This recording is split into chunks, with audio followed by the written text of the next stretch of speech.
Hello everyone, this is Ponder on Weather. In this update, we've got a wicked storm coming with strong tornadoes and a blizzard. Then the Siberian Express unloads next week. So we got a lot to cover in this update, so let's delve into the details and take a look at the overall hazard map. And we have a newly issued tornado watch that does include the Dallas-Fort Worth area. They could be looking at a couple of tornadoes now through 11 o'clock a.m., upwards to maybe 2-inch possible isolated hail reports, as well as strong damaging winds up to 70 miles an hour. At the same time, we've got blizzard warnings happening up here in the portions of Nebraska and the Dakotas. This is going to be wind gusts of 55 miles an hour as the snow really starts to crank up here, and then winter storm watches and warnings all the way into the portions of the upper Midwest, getting into the upper Great Lakes with very heavy snow and a lot of wind just to the south side. So let's break this thing down for you. But I appreciate all my followers out there and my new followers. This channel is up to 136,000 subscribers. I appreciate each and every one of you.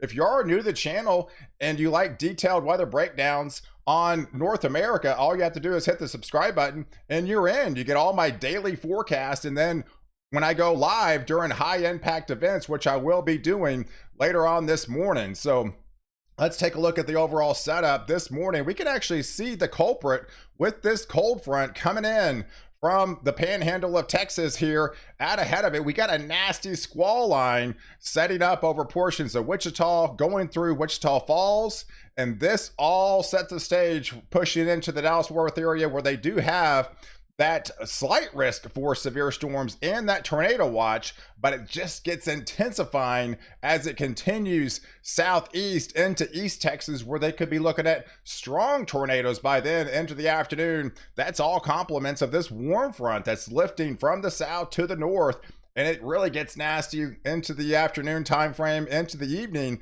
into Louisiana, back into Shreveport, extending all the way into portions of Mississippi. There's the blizzard happening with the heavy snow falling right now. And then the ice is definitely a huge concern with this storm. We do have an ice storm warning. So let's really break this thing down for you as where the highest tornado parameters will be. That's where we have the tornado watch right now in the Dallas-Fort Worth area that do have a 5% chance of an isolated tornado, possibly a couple of tornadoes within between now and 11 o'clock this morning. But yes, they do have that hatched risk for strong tornadoes potential of upwards to EF2 type caliber, unfortunately, into the Baton Rouge area, back into Shreveport, going into Jackson, Mississippi, and all the way down to Lafayette. But definitely don't let your guard down. Even as far south as Houston, you could still see an isolated tornado spin up with this whole sector as it taps into that warm energy and all that higher dew points. Definitely concern of a severe weather outbreak later on this afternoon into the evening time frame. But further to the north, it's all cold, and this is serious cold, extreme cold really building. Even for Russia, they hit 78 below zero yesterday. I mean, yeah, during the wintertime like this, they're hitting 50 below, sometimes 60 below. But even for them, this is their coldest temperature in nearly 40 years in December. So this is definitely some rare stuff, and it's building, and it continues to build all the way through Thursday into Friday morning. They could actually max out to potentially 82 below zero. That is some crazy, extreme, serious cold really building up there in Russia. We talked about the polar vortex disrupting. It is disrupting in a big way with those wind chills up to 107 degrees below zero. That is insane, crazy stuff. I mean, even for Russia, this is extreme stuff. All that plunges south. It fortunately modifies, but it's heading southbound in the lower 48 next week. So before that, we've got a lot of snow to talk about with all those winter storm warnings and watches and the blizzard warnings that are happening for later on this afternoon into Wednesday, as this nasty squall line will be racing across from west to east, and all that snow brings more severe weather to the south side, where you have that Still that unstable air mass, and this even actually looks potentially even more unstable than what's happening today, because they do have an upgrade to an enhanced risk for severe storms. So we have back-to-back days, unfortunately, of strong tornado potential, with those strong tornadoes into New Orleans now, back into Baton Rouge, the places into Lafayette.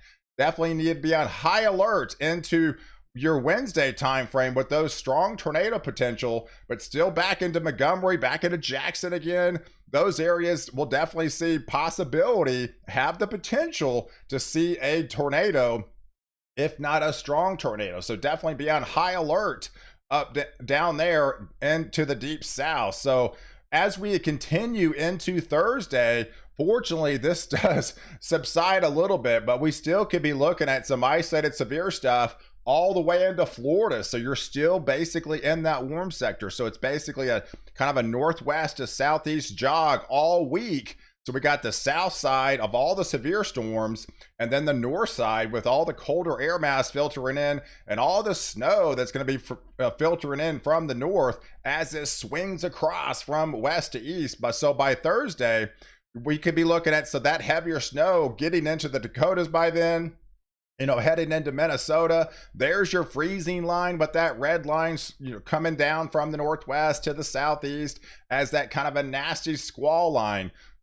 Definitely concerned further south as you get further north into places like Tennessee, back into Kentucky. It's more of a kind of a squall line wind threat. Isolated small hail, and then further north is just kind of a moderate rain up here in Illinois, back into Indiana. But definitely concerned as we continue to expand into Thursday morning.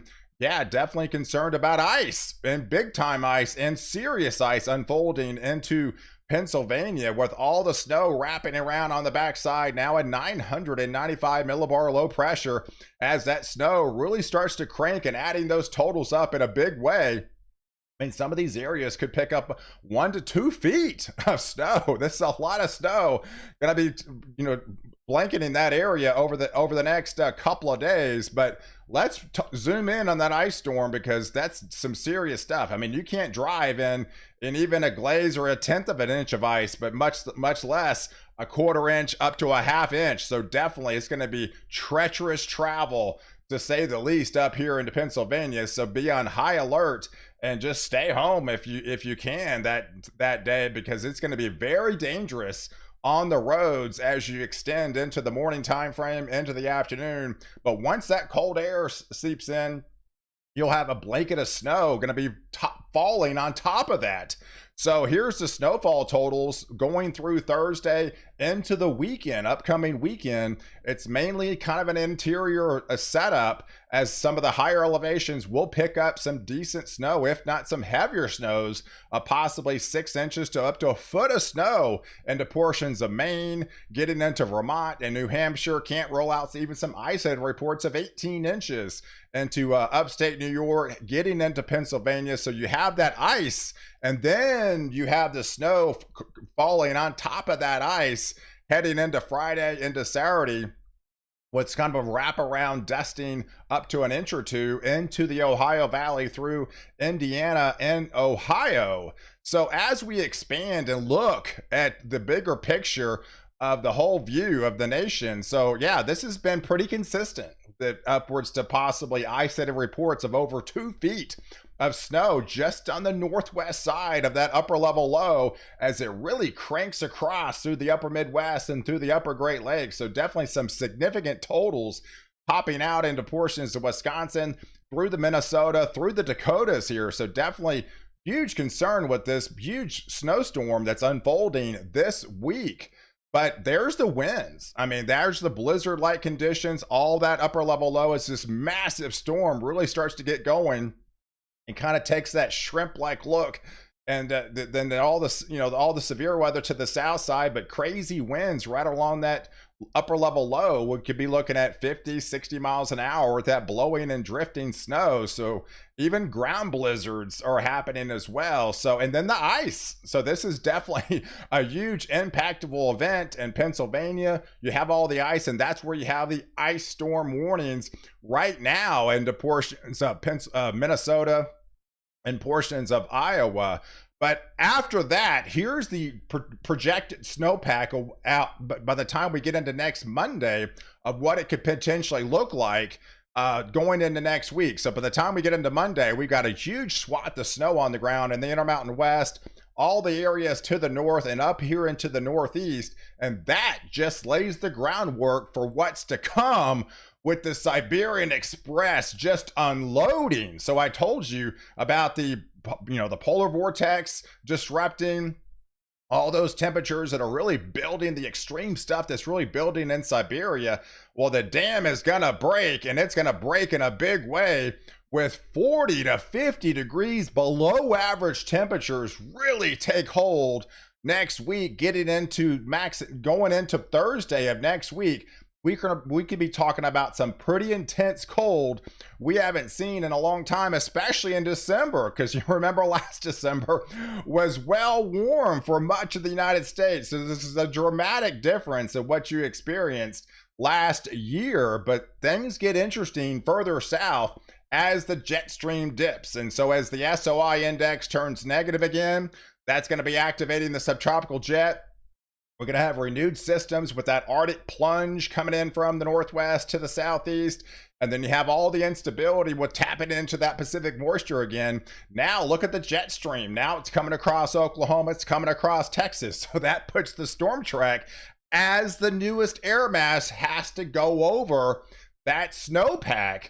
That is going to help intensify that cold even further south. So now we're putting the snowstorm even by Wednesday of next week of Thursday back further south into Kansas, into Missouri, into Illinois. That would reach potentially into Oklahoma, going into the Texas Panhandle. And yes, as the temperatures continue to plunge, we could be looking at even some mixed precipitation all the way down into Texas, into Arkansas. So very dynamic changes on the table happening for next week. So by the time we get into Christmas, look at the temperatures for Christmas morning on the European ensemble guidance.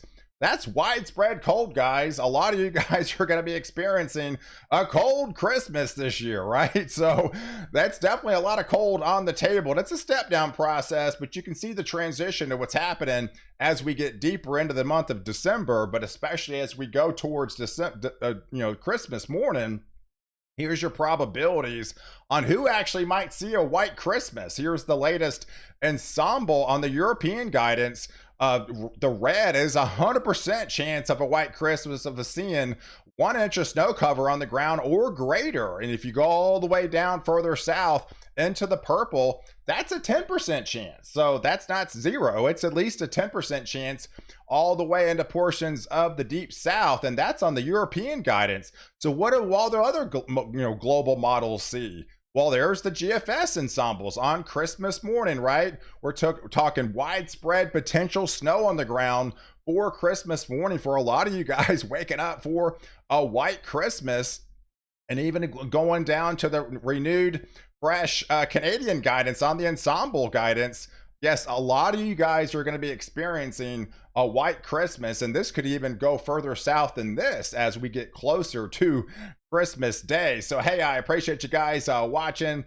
Do like this video. Definitely follow me on Twitter and Facebook and Instagram for all my daily updates, and catch me in the next update where I protect you before and after the storm.